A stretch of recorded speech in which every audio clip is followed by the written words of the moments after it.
Well, welcome everyone to another episode of Permitted with Conditions podcast, a podcast about zoning, land use, housing, and economic development topics. I'm David Toyer, president of Toyer Strategic Advisors, your host for this episode. Joining me today on this episode is Mark Foster, vice president of legislative and political affairs at Housing First Minnesota. Now, Mark and I go way back. We shared time at the Greater Burlington Partnership in Iowa, and he worked in local government outreach. I worked in economic development. And while we were there, housing was a critical need and a cornerstone for long-term economic growth in that community, much like the challenges that we're discussing in other communities today. So welcome, Mark. Thanks for being here. Yeah. Hi, David. Thanks for having me. Happy to have this discussion today and good for us to catch up. It's always cool to see how paths can cross again. Yeah, absolutely.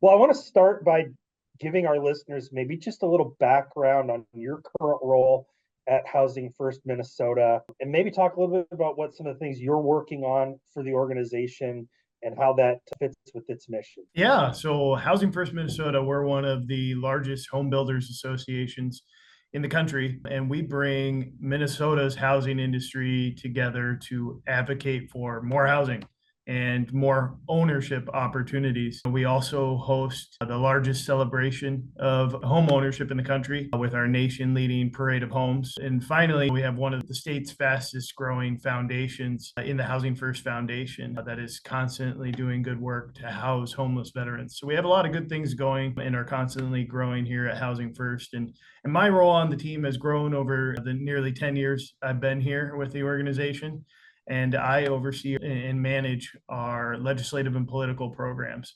So I'm the person quarterbacking our legislative goals at the Capitol in St. Paul, both good and bad. It always amazes me how many policy topics our industry touches, from obviously housing, but also labor, environmental, building codes, land use, business environment, so much more. Our industry really touches a lot of different topics over the course of a legislative session. Yeah, absolutely.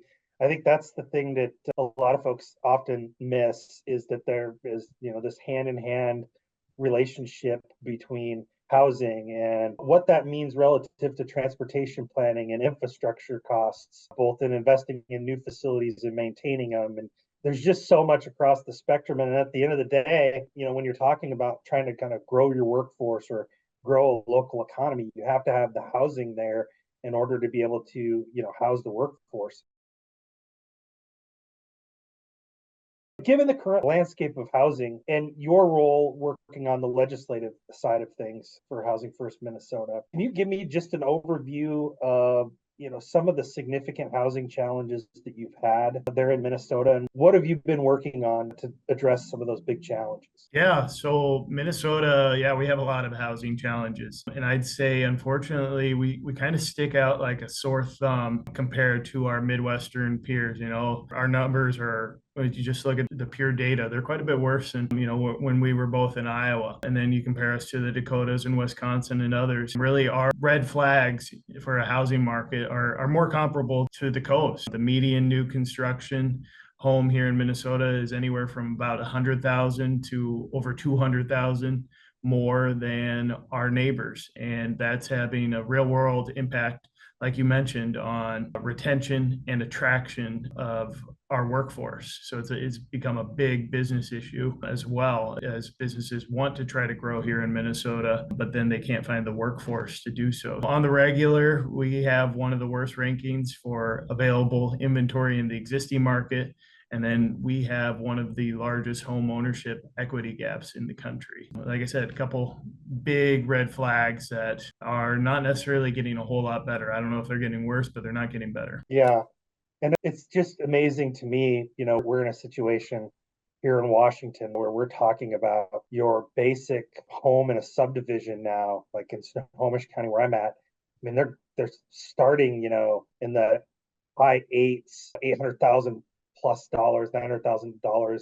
My community in particular, they're basically $1 million houses now. And it wasn't that many years ago that I was buying a house out here and picked it up for like $250,000. And so the escalation over, a 25-year period of time and what the cost of housing has done is just incredible. Yet you've got this disconnect between the types of jobs that communities are often creating on the retail side or the hospitality and services side, where it's really difficult for those folks to find housing when you've got kind of these escalating costs that are really out of proportion to everything else that's happening. I've seen through some of the things that you've posted update wise and read a few news articles on the legislative efforts of Housing First Minnesota. Can you just maybe provide a quick little, where you're at with some of your efforts, especially the Minnesotans for More Homes initiative? Yeah, no, happy to. So this is where I'd say we are a little unique compared to many of the other states that we watch across the country in the land use and zoning discussion, in that we, as the Home Building Association, have been leading on the forefront of asking for this type of reform at the legislature for many, many years. And at times, frankly, it felt kind of lonely. It was us, and I'll give kudos to the local state realtors association as well for helping to lead on just bringing that conversation forward. But all of that changed this past year. And we found a lot of new friends that we haven't really engaged with policy issues in the past. So the Minnesotans for More Homes agenda was a really exciting initiative with dozens of supporting organizations, including business groups like ours, but also environmental groups, social justice advocates, labor groups, and more. The chair of the House Housing Committee, he declared it the most interesting and broadest coalition he had seen in his time at the legislature, which is around 10 years. So what the agenda ultimately zeroed in on were ways for the state legislature to try and spur the development of more housing by lifting roadblocks that exist primarily at the local levels today, and all types of housing. So condos, townhomes, single family, apartments, etc. Minnesota, you see the data for every state, how many housing units states are behind for what's considered a healthy housing market. Minnesota's more than 100,000 housing units short of what's a healthy housing market. And so on a good year, we build just north of 30,000 housing units statewide. So we're at least a full 3 years on top of what we normally build behind. And we get the local permits here in office every month. And I'm not overly optimistic about the direction of 2024 helping to close that gap. Single family is doing actually surprisingly a little well. Multifamily, it's in a deep rut. But, much like the rest of the country, it can be blamed on nearly a decade of underbuilding after the great housing recession. So ultimately, the agenda, like I said, was a bipartisan slate to try to lift some of those roadblocks that exist for building more housing. Can you provide maybe a couple of examples of some of the legislative policies that were a part of that agenda? Yeah, the two big bills were the missing middle housing bill, and that one zeroed in on the missing middle, obviously, and it would have allowed for smaller starter homes on smaller lots, ADUs, greater density, especially near transit corridors. And then the other large bill that was in the mix for a long time was the multifamily construction in commercial areas that would have had a large impact on our inventory woes as well. So those were the two big bills that were carried throughout session. Awesome. Yeah, us in Washington just recently got our missing middle housing bill passed through the legislature that created a lot more opportunities. I think the thing that oftentimes is forgotten, and our legislators were very aware of this, is that they passed it 2 sessions ago, and it doesn't go into full effect until 6 months after the next round of comp plan updates, which that kind of first phase communities will finish those at the end of this year. And then at a good clip, it still takes, subdivisions and housing to getting permitted to be built, so anywhere from 7 months to 2 years. We've made strides, but even when you make changes like that, it still takes a long period of time for the impact to actually start to be felt when it comes to creation of inventory. And then who knows what else happens along the way. We run into some other sort of interest rate crisis or something like that, and all of those things ultimately have an influence on available housing. Missing middle housing and just the allowance of different housing types and smaller houses. Minneapolis a few years ago is in the headlines for basically ending single family zoning, is I think what the initial headlines were. And I think after that, most people probably didn't follow what happened, but there was some challenges to that law being adopted. And ultimately, it wasn't until fairly recently that there was a fix. Do you want to talk maybe a little bit about the Minneapolis 2040 comprehensive plan fix, what that means as far as needing to resolve that, just as its overall impact on housing in the state? Yeah, so nope, you laid it out great. Minneapolis made some very meaningful changes to their local ordinances a handful of years ago that would allow for more density. That was kind of at the core of the 2040 comp plan for Minneapolis. There was a fix, though, that was needed this past legislative session, and it brought the development community like us together with cities and environmental groups to get that fix. So, like I said, that the comp plan would allow for more density in the city. That's a great thing. But unfortunately, for many years, there was a group of, I'll call them faux environmentalists that were stalling the progress of the entire comp plan, stating that the entire comp plan needed to go under environmental review instead of project by project. So the legislature debated this fix for quite some time, but ultimately they passed language that would allow Minneapolis to proceed and hopefully assist with other cities that want to make similar progress without a legal challenge hanging over their heads.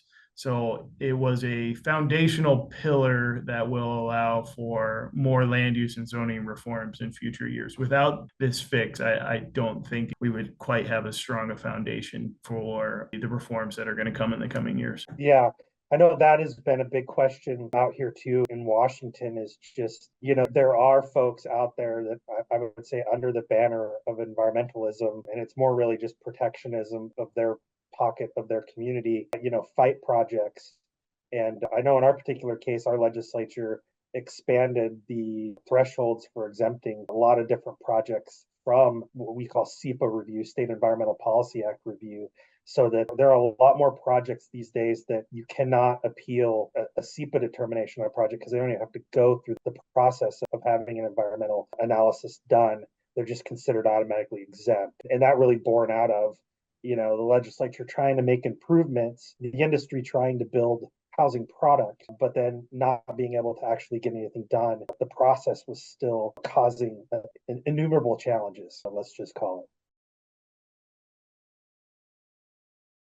it. Local governments and lobbying groups, there's this push-pull that's going on right now as these housing reforms are being considered in various locations between cities that want to maintain a level of local control of what they're able to do, and state legislators that are looking at the need. You talked about 100,000 plus units in deficit in Minnesota. We're about 1 million housing units behind in Washington state. There's this dynamic where the state wants to see stuff happen. Local jurisdictions, some still aren't willing to make change, but are really pushing for local control. I know in our case, the legislature on a couple of housing bills in the last few sessions basically said if you do not adopt this locally, state law supersedes your local ordinances. And that was a pretty strong statement when it came to that. What are you seeing on the ground in Minnesota in this discussion between how much local control should there be versus how much really needs to be reformed by the state to set the stage for what's available? Yeah, no, I mean, that's what this ultimately all boils down to. And I'll just say, yeah, from our perspective, watching what happens out west in Washington and California and others, we don't want to become like you. I think that was actually one of the leading quotes from the housing chair was, we're not predestined to be like California's housing market. We can hopefully stop the train before it crashes. But, one of the good things that came out of this past session is that a few cities are taking it upon themselves to actually make many of these zoning and land use ordinance changes themselves. We've heard of multiple good-sized cities within Minnesota that are having this very discussion this summer because I think they see the writing on the wall that either they start to make these changes now or the state legislature and governor are likely to do it for them. And we applaud those cities that are doing so. We actually saw throughout session too that there's a lot of mayors and council members throughout the state that were in favor of the state legislature acting. They understand that housing crisis is real and status quo is not working. But it was the local government associations themselves that are unwilling to change and compromise. The local control is just not working, or we won't have the housing crisis we have today. And in Minnesota, we're unique. We seem to have a love for local government more than just about any state. Did you know that in Minnesota, we have about 10% of the country's local governments? 10%. We don't make up anywhere near 10% of the country's population. So we have, 800 plus cities, townships, counties, just go on down the list. We have a local government for every little territory. And actually, I sit on a city council. We're about 1,000 people. We just have a local government for everything. So, again, our coalition is broad and diverse. We'd love to welcome the city associations if they want to join. We do have, like I said, some mayors and council members that are pushing for it. But overall, it's local control in its current form is not working. Yeah, there's times here in the last few years that you could get some local elected officials. They wouldn't say it on the record, but they would, say it kind of in passing that we realize the state really needs to step in here because we're kind of in this no-win situation. Like these are our neighbors that are beating us up over approving these development projects that they don't want. And it's really hard for us to make the decision. So you're going to have to kind of make it for us. And that kind of a stark reality when that becomes at least part of some conversations, not like I said, in the public record necessarily, but just conversations that folks have had because they're recognizing the limitations of what's possible. I know that in your case, it happens here every legislative session. We don't see everything get passed that we'd like to have passed. What do you see as kind of the next steps legislatively in next year's session as far as what you'll focus on and the impact you hope to have? So, obviously solving our housing issue is going to take a lot of years, but we really kicked in the front door this year. And, the unfortunate part is that without necessary policy changes, our housing availability and affordability is only going to get worse. But I just say the coalition is still discussing, still moving forward for next year, strategizing best paths forward. We have an election here in November, and that can help determine some of the changes or no changes, who's in charge here. And those are differing strategies, I'd say, especially related to committees, trying to move bills through important committees, and then ultimately trying to get the actual floor votes. In many ways, I believe we had probably the votes in bipartisan fashion to move a lot of these provisions. But unfortunately, we weren't able to get to the floor in order to verify that. So we'll just kind of see where all the chips lie after November. But the coalition's pretty determined to keep at it in a meaningful way. Yeah, and really having coalitions and bringing in all these folks, whether it be a direct or an indirect or relationship to housing as a need, is just super critical because, you just gave us an overview. The legislative process is not easy. And there's a lot of stuff that happens with, hey, this is a big lift. We're not going to be able to get it done this session. And so they pull it to the side. Or it could be just one or two voices in a committee that, say, hey, I'm not ready to see this have a vote yet. So let's just not pass it out of committee. We've got 10 other things that other people want to see also move out of committee. Let's do those first. So that's a tough thing to swallow sometimes when you know the urgency of kind of the crisis. It's solvable, but time and just a number of other factors end up impacting that. So housing is, I believe, a super key element of economic development and communities having success, recruiting new companies, expanding existing businesses. From your coalition perspective, as just your personal experience, interactions with others, what are some of the ways in which kind of this housing instability created by the deficit has impacted Minnesota's economy or impacted economic development efforts? Yeah, thanks for the question. This gets right to the core of who we are. We're not your typical builders association. We put the issue first, hence the name Housing First. Housing has always had a huge role in the economy. We've always said it's probably number 2 behind healthcare, but policy-wise, it's usually kind of low down on the list, I'd say, for voters. But boy, that's changing and changing fast as more and more households struggle to buy. I'm sure you follow the national discussion as well, but Redfin just had their most recent poll showing that housing affordability is the number 1 issue for Gen Gen Z, for the young folks. Number one, I've been doing this nearly a decade now, and this issue as housing has barely surfaced, I'd say, in the top 10 issues.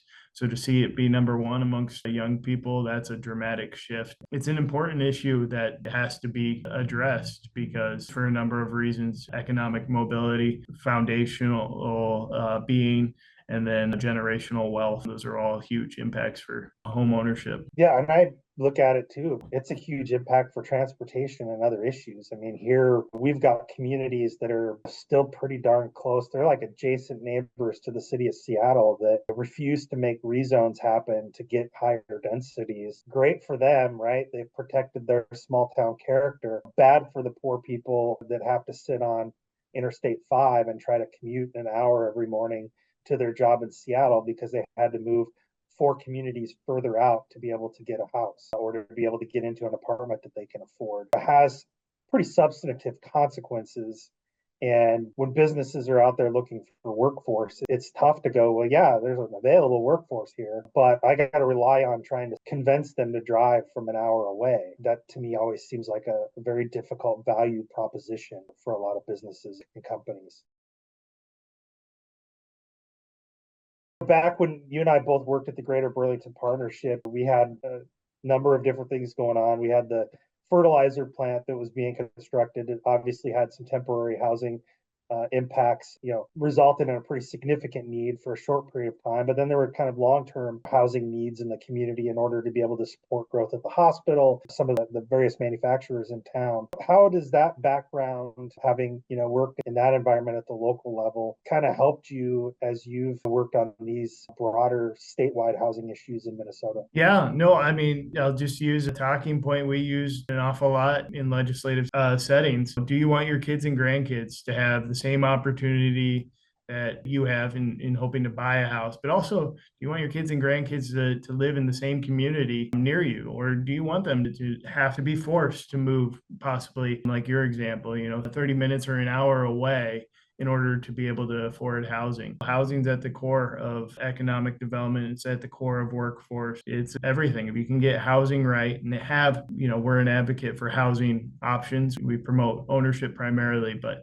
if you can have options, that helps everybody up and down the chain and gives opportunities for the cycle to work, to let the market work. Right now, the market, especially here in Minnesota, is just broken without those starter homes or just those smaller homes that, maybe older generations want to move down into. It's missing here in Minnesota, especially, but throughout the country. Yeah, it's a massive challenge. And I hear it on a regular basis. My daughter's 21 years old and she and her fiance live in an apartment. They both have commutes. They commute in kind of, I would say, opposite directions to some degree. And we're fortunate enough they were able to afford something to live relatively close to where we live, and we get to see her on a regular basis. But they are just dumbfounded as far as how do a couple of folks in their 20s, they look at the housing market today and the house is, call it $1 million.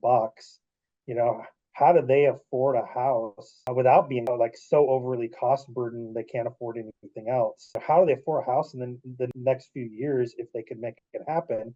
Because their biggest concern is that the cost of housing is, outpacing things so much that if they wait, 5 or 7 years to try to buy a house, they'll never have been able to make up any ground to get themselves in any better position. And I think that's at least me as a parent, that's a big fear. I want my kids to have similar opportunities to what I have. I'd like them to be able to build some of their own equity in having a house. And I'd like them to have to, be able to do it without having to move to another state. And even as difficult as your problems are in Minnesota, I mean, you might have some folks here in Washington to look at your housing prices and go, man, I want to go to Minnesota.